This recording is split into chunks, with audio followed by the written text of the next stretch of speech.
All right. Hey, everybody. Welcome to the Better Outcomes Highland Wealth Podcast. Today, sitting with Evan Scroggs, president of Lee Associates Louisiana. What's up?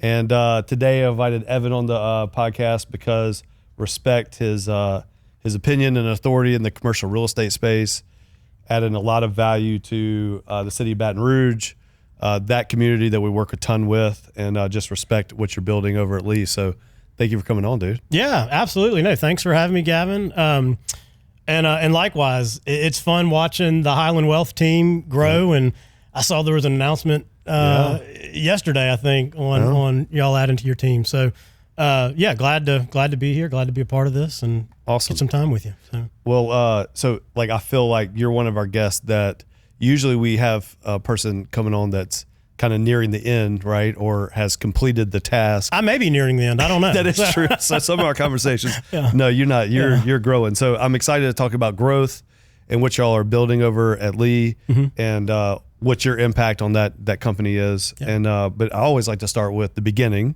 Sure. So I know you have an amazing wife, Claire, right? Yeah. And 4 kids. 4 kids. Which I love hearing stories in our meetings about the 4 kids and how different they are. Yeah. And all this stuff. So talk to us about how do you manage the family? Because I know you're a great husband and father first, I feel like, and that's important to you, right? But also a businessman. Ask Claire. Okay. Yeah. Well, she's told me you do a pretty good job. So how do you manage that? How do you just chat with us about just juggling that? Oh man, that's a great question. 4 kids, 13, 10, 7, and 5. So 3 girls.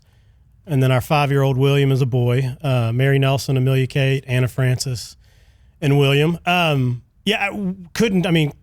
Claire is a phenomenal mom and wife. She does an amazing job of coordinating the chaos. We're just in that stage. Lots of kids' activities, lots of sports, lots of school stuff. All 4 in the fall will be at University Lab. So we're very thankful for that to have one drop off for all 4, which is big.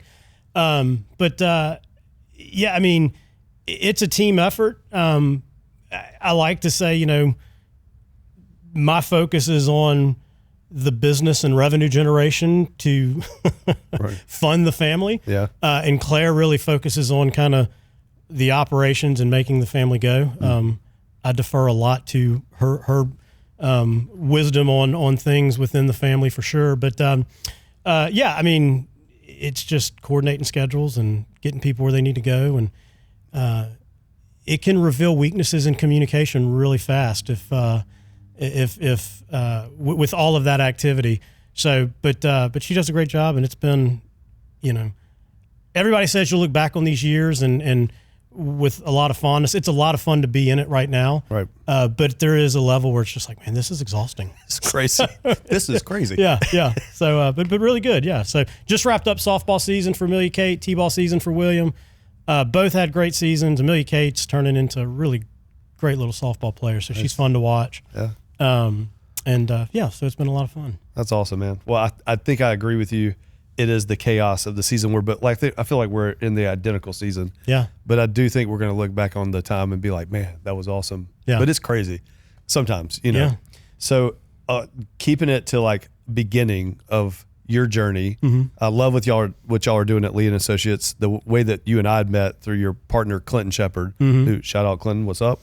And great guy, love great Clinton. family. Yeah. Also, so y'all have a vibe going over there, great businessmen, but great family men as well.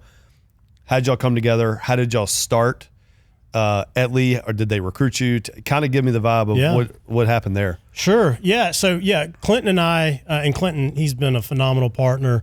We talk daily. I love that guy. I love Taylor. Love his kids. We were together at another company in town.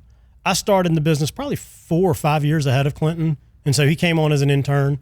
And so we worked together some, and then he moved to Lafayette and was starting his kind of business over there. And I guess it was probably 2018. A guy by the name of John Sharp with Lee Associates out of Chicago was interviewing brokers to work on a project in Louisiana. It was actually in North Louisiana in Monroe.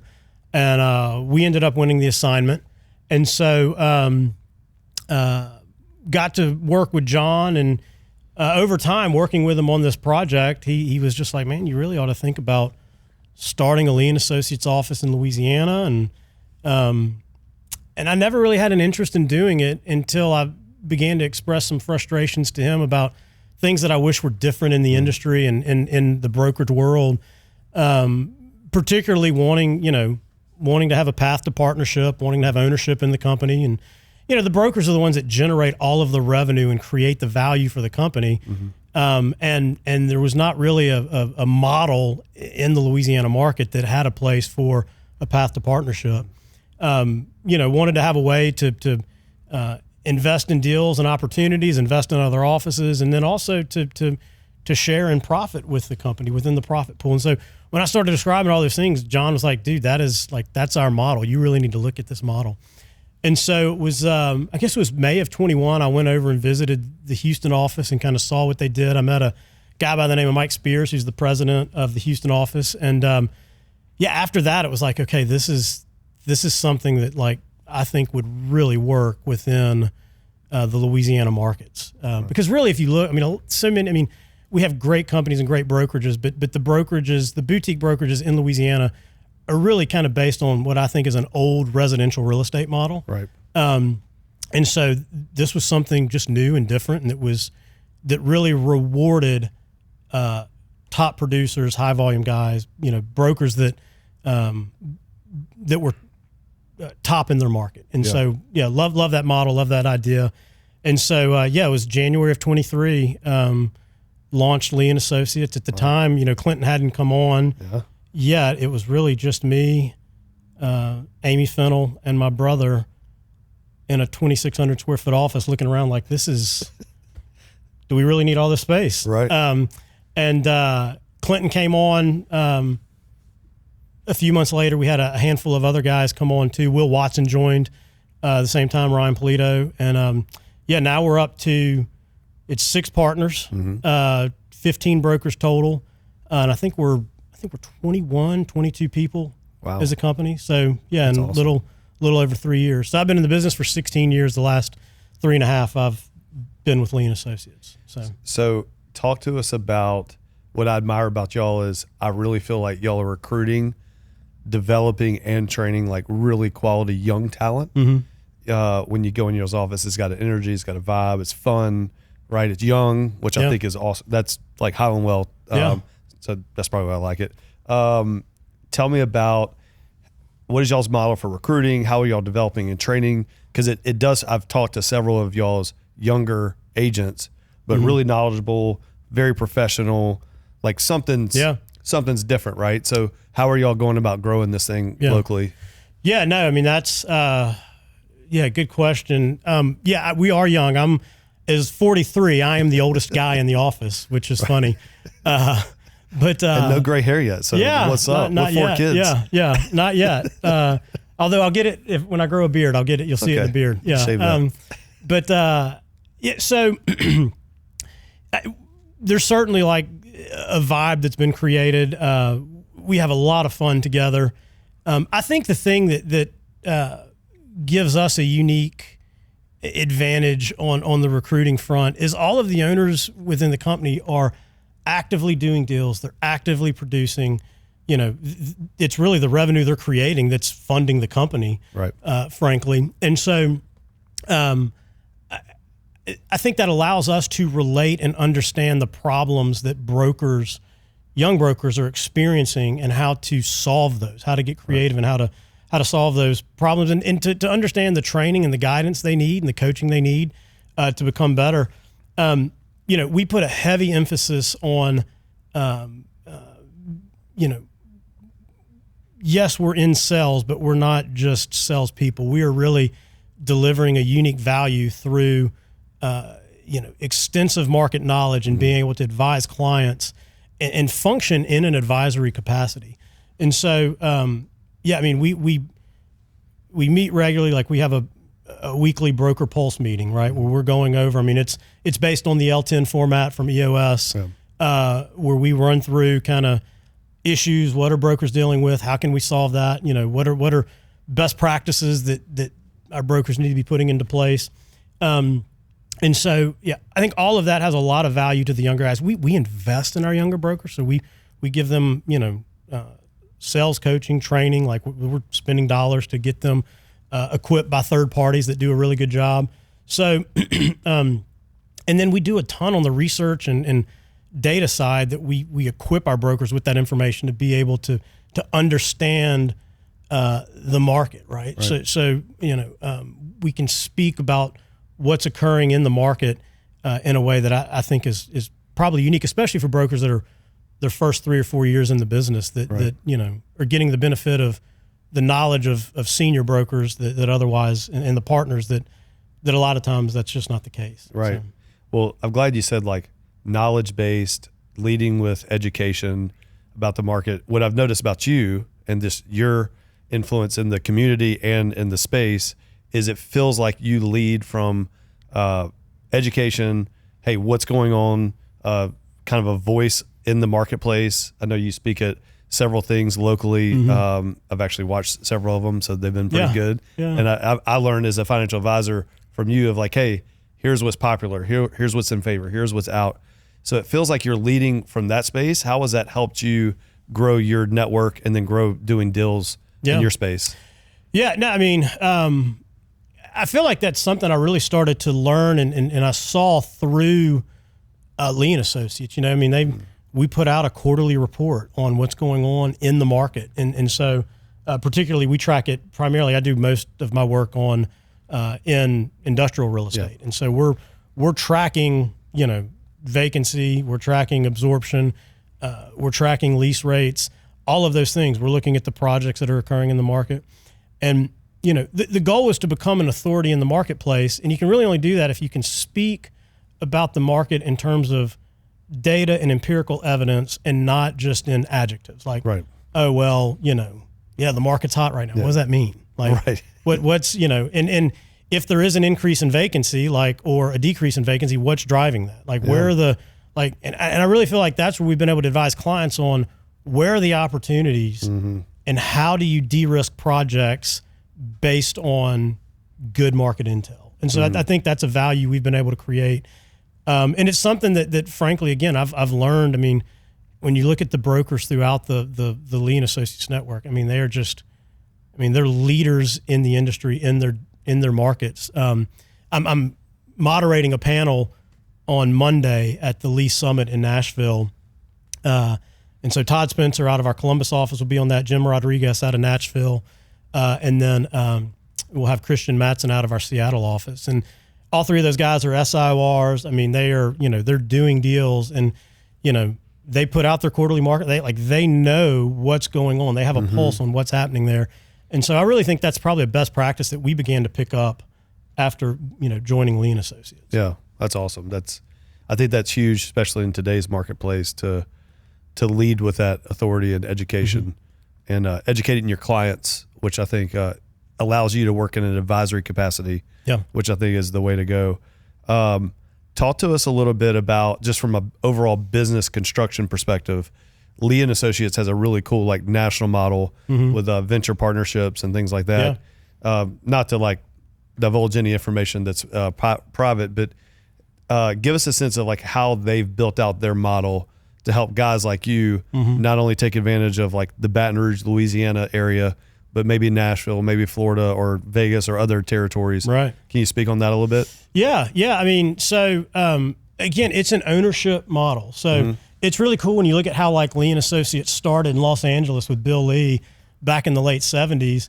I think they had their first office may have been in Orange County, but when they started looking at where they wanted to grow to or expand, it was literally just pass the hat around from the brokers in the office to open the next office. And so that model has kind of grown, and Jeff Rinkoff, our CEO, has really done a great job of kind of taking it version 3.0 where now every probably 18 months we have a fund that we raise. And so if you're a partner in a Lee Associates office, you can invest in that fund, and that fund goes to support the new offices that we open. So we just opened Gainesville, Florida. We launched Charlotte within the last few years. Tampa was launched in the last few years. So yeah, I mean, all of that it creates a lot. It creates I guess a synergy among brokers now, because so if you look at the guys who are invested in our office, like we've got guys in Houston that are in our office, in our VC. Yeah. We've got guys who are in Nashville and Raleigh, and in Chicago and Las Vegas and Los Angeles. And so like they are tied to our company. Like our success becomes their success. And so I think that's a really, really unique model that leads to a lot of business being passed back and forth between offices.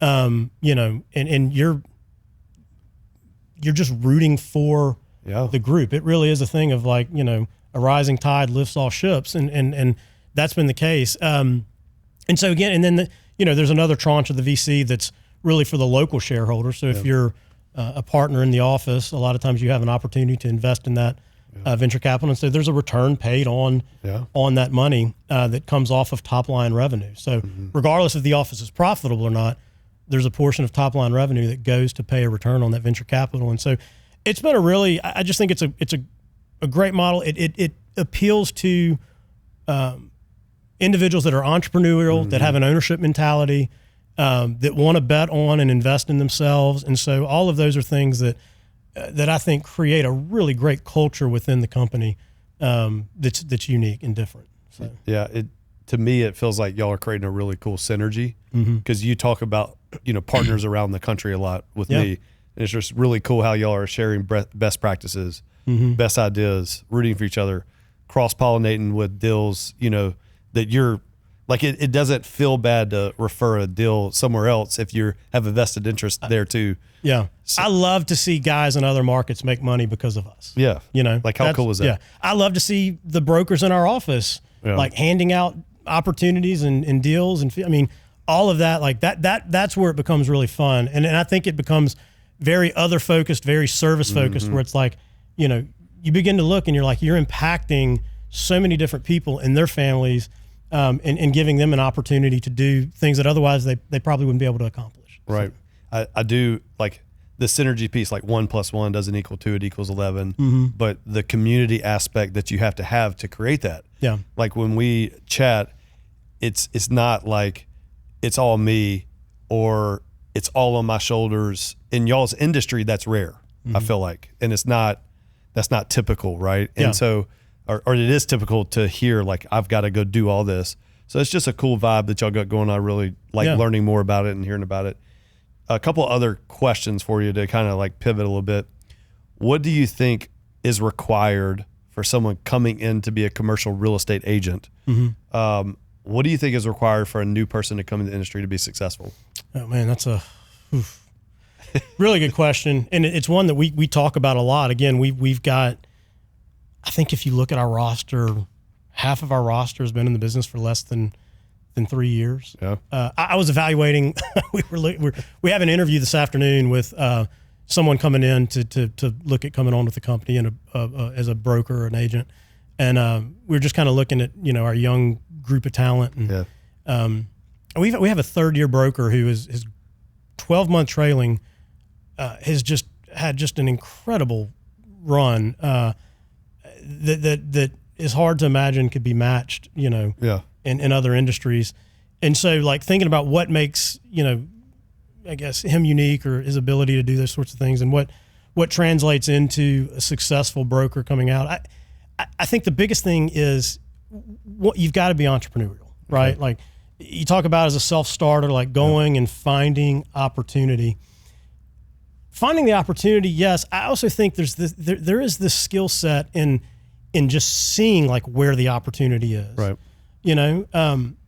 Because you'll have brokers who like will pass by things. They didn't see the opportunity, but another one did. And knowing how to create opportunity, I think that's kind of maybe the next level of that. But there's got to be a really high level of self-motivation. Yeah.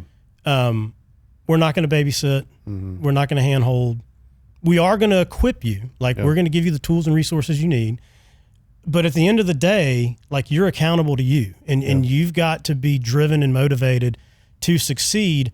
That's something that's really just internal. You cannot create that in people. Right. Like they have that drive or they don't. Right. And so some of it takes some self-analysis, self-reflection, and evaluation on the individual to say, yeah, I think I can do this, or this probably isn't for me. And, we talk about it a lot as betting on yourself. There's a sense in which that's what you're doing. You're saying, hey, I want to bet on me because I think I can create opportunity that is better and more unique than what I could find in the marketplace if I just went and took a job.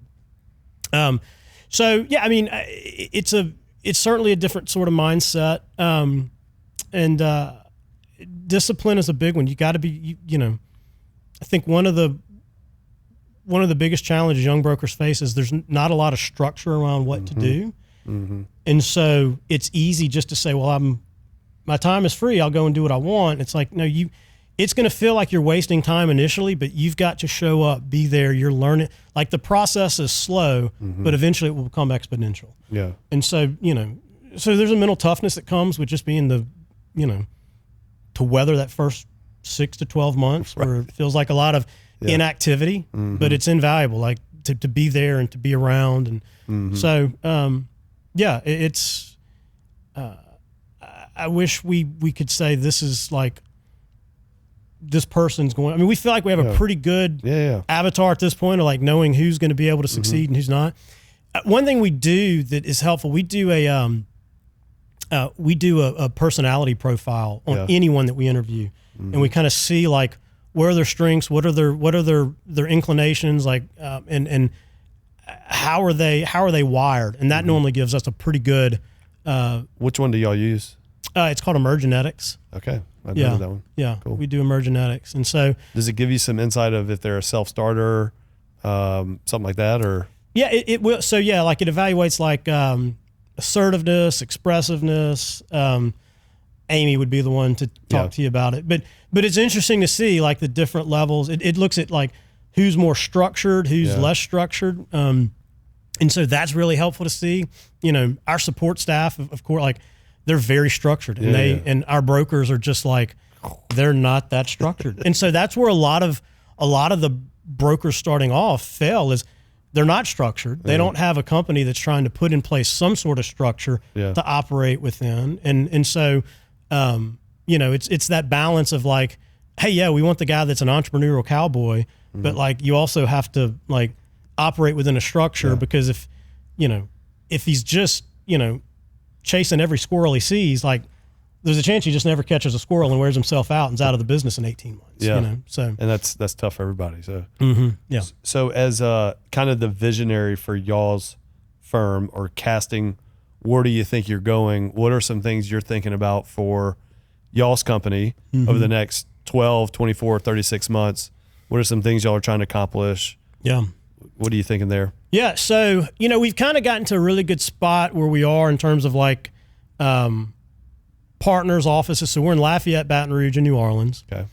I mentioned earlier we started in 2,600 square feet. Yeah. And I was like, how are we ever going to fill this space? Right. Well, we're bursting at the seams. We just signed a lease on 6,200 square feet for our Baton Rouge office. So we're moving offices here in the next couple months. So that's going to be a big, just a really big change for us, but really good change. We're like, now we kind of, it's going to solve some problems that we've just, pain points that we've had for the last couple of years. Yeah. Revenue growth is big for us. So year over year revenue growth, we're 92, 93%. Wow. So we've seen a huge growth in revenue over the last 12 months. And we're on pace to hit all of our goals for 2025 with regards to revenue. In fact, year-to-date production has matched all of 2025's production. So, like, wow, really, really great kind of trajectory there. We want to see that continue. Like, we've got some pretty ambitious revenue goals, both in like kind of our 3-year picture and our 10-year plan. Yeah. We want to continue adding good people. I mean, that's really important for us. We want to, continue to gain, market share. I think particularly when you look at our young group of brokers, half of our office is under 3 years. When you start looking at like, okay, 3 years from now, those brokers are 4 to 6, 7 years in the industry, like that's going to be, we're really starting to get into just kind of the sweet spot as a company. Yeah. So yeah, I mean, grow with good people, continue revenue growth, continue with the way we're able to serve clients and the value we're able to bring with clients. We're always thinking about ways to add more resources, communicate and deliver intel in ways that are, digestible and helpful for clients. Right. Geographically, I think we have our eyes set to expand some geographically as well. So we're really bullish on the I-10 corridor. Yeah. So yeah, I mean, that's kind of that's good where we're headed. We'd love to get a multifamily specialist at some point. That's one thing. When we get multifamily deals, typically we just we refer those out because we don't have a guy in house. So what kind of guy are you looking for? Gal, you looking for there? Seasoned, experienced, new? Yeah, I mean, it could be either. I think it's you don't have a ton of seasoned multifamily guys just in the market in general. There's probably only 3 or 4, and I don't know that. So those 3 or 4 call you if they. Right. I think they're happy where they are. More than likely, it's going to have to be grown. Yeah, like it's going to have to be. We had Clasey Camden in our office. She came in 3 years ago as an intern. She's been a broker for the last 2, and she just kind of said, "Hey, I want to take retail and do retail." And she's become a really great retail broker. Yeah, she's kind of been home. And before that, we didn't have a true retail broker. So I think it could be something along those lines. If we had a young guy or girl who said, multifamily is what I want to do. So yeah, I mean, Will Watson, who's a partner with us, I mean, he just at a point in his career said, I'm committing to doing self-storage. This is what I'm going to do. And he's an expert in self-storage. Yeah. So I love how y'all bifurcate or differentiate roles within the sector of real estate. Yeah. A lot of people think real estate as I go buy real estate. Right. But then when you talk to you, you're like, no, you got a lot of different types of real estate. It's kind of like companies, like you got sectors of the marketplace with companies. Yeah. Give us some insight. I don't know when this is going to come out, so try to make it evergreen as possible. So you could say something that's just totally past. Yeah. But I love your trends talk every year. And trends is like a Baton Rouge. Everyone comes together in the community, and then y'all kind of do best practices and where the market's going. Like as an expert, we talked about that earlier. Where do you feel like the opportunities are coming up in the next 12 months, or a little bit? I know we can't really see further in that, but what are you seeing as opportunities today or out into the nearer future? End of 2025 vacancy was 4.38%. It ticked up a tad in Q1 to 4.45%. So nominal, and so much of that vacancy is localized into a single facility. I talked about this at Trends. That's 560,000 square feet, and is kind of a specialty facility. Yeah, so it's for pipe production. It's old metal warehouses. It's crane served. It's rail served. All of those things make it really appealing, but it's going to be a very specific user type. You remove that facility from the market, and we're sub 3.5%, sub 3.25%. So wow. So the market continues to be very restricted on space, which makes it tough for tenants to move into. We built 240,000 square feet of spec space in North Baton Rouge, the North Baton Rouge submarket at 61 North. That's leased. We're wrapping up building 2 at Rivermark, 254,000 square feet. We feel really good that we're going to have that leased before the end of Q2. I think one of the things we've seen that those projects were all based on the idea of you can't find 50 to 100,000 square foot vacancies in the market. There are tenants that are requiring this, but those needs are going unmet. I think what you're seeing now, in addition to that, you can't really find space to meet 20 to 40,000 square foot requirements. So it's even gone down. It's just, I mean, I got an email from a broker this morning, great broker in town, was like, hey, still looking for 20,000 square feet. Let me know. I'm like, dude, if I hear of something, I will send it to you, but I wish you luck, Jeez. So how do you think that need is going to be met? Is it development? It's got to be more development. Yeah. I mean, we are an undersized market. We're 39 million square feet total in the marketplace. For the $70 billion worth of economic development taking place that is industrial focused along the river, that is just woefully inadequate. You know, a market like Greenville, Spartanburg, I think they have over 200 million square feet. Right. And they're smaller than us in terms of like population. You know, they talk about how excited they are about the BMW plant and the $7 billion investment. That's great project. But like you look and you're like, that's $7 billion. We've got $70 billion. Like, wow. Where's the space? Where's it going? You know, where's the warehouse to meet all of these tenant requirements? So, yeah, but I think what would be great is to see a diversification in product type. I mean, you know, until Chad Brose really started doing the tilt wall stuff, and Ratcliffe Development did the 61 North project. You didn't have any 200,000 plus square foot buildings that were spec coming out of the ground.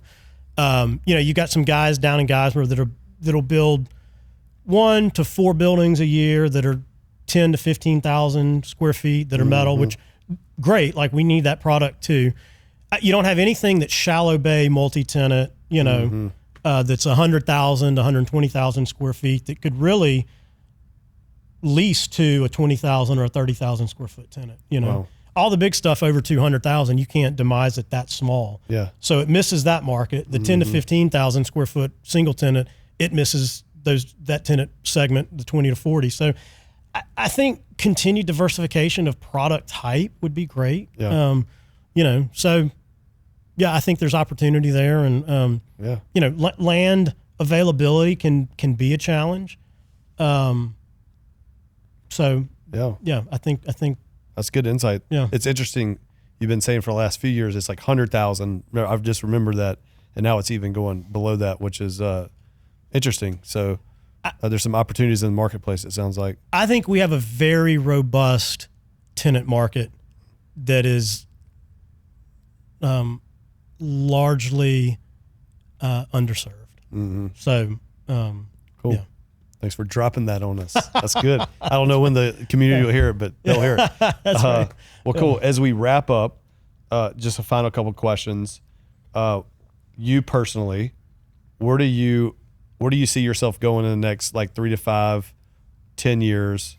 What are some things that you're thinking about from a development standpoint, family standpoint, business standpoint? How are you navigating like personal and business? Yeah.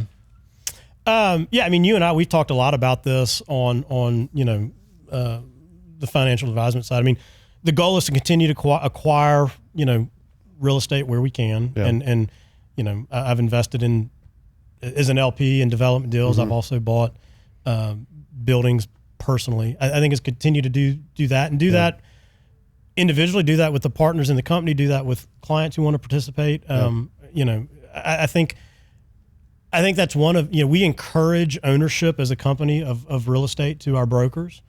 I think we're able to relate better to our clients that own once we're on the ownership side, right? Like, it's real easy as a broker who has no skin in the game when you're advising an owner of a building to say, it's just $150,000 in TI. Just let's do it. Like, let's get the deal. Like, but then when you're on the other side of it, you're like, no, that's real dollars. They have to come from somewhere. And that's, you know, now you're making, I mean, it's an opportunity cost, and not to say it's not a worthy investment, but like, it's not just a, you know, it's a decision that has a lot more that goes into it than just passing paper back and forth in the form of proposals and RFPs and letters of intent. So I think, you know, ownership more on that side of things. I mean, continued growth as a company, you know, we kind of hit on that. I'm excited to see company grown partners, right? I mean, we have a path to partnership in our company. And I think we have a couple of young brokers who are on a really fast track to become a partner with us before they turn 30. And that's something, I mean, we will just love to celebrate that. I think that's a really cool thing. Because again, I think you see in this business, there's not an exit ramp. Right. Like, historically, there's not. And so the model that we're trying to create is like, hey, it's not the current group of partners holds on to it for like, it's going to be at some point a divesting and like there's a new generation that owns and runs the company and is in the day to day. And so like you're building something to hand off. Yeah. So I love that. That's really, really cool. Well, thank you for your time today. Thank you for your commitment to the local area, Baton Rouge, and the expertise you've given us. Love knowing you, being your friend. Appreciate you coming on and rock on, dude. Yeah, absolutely. Thanks for having me.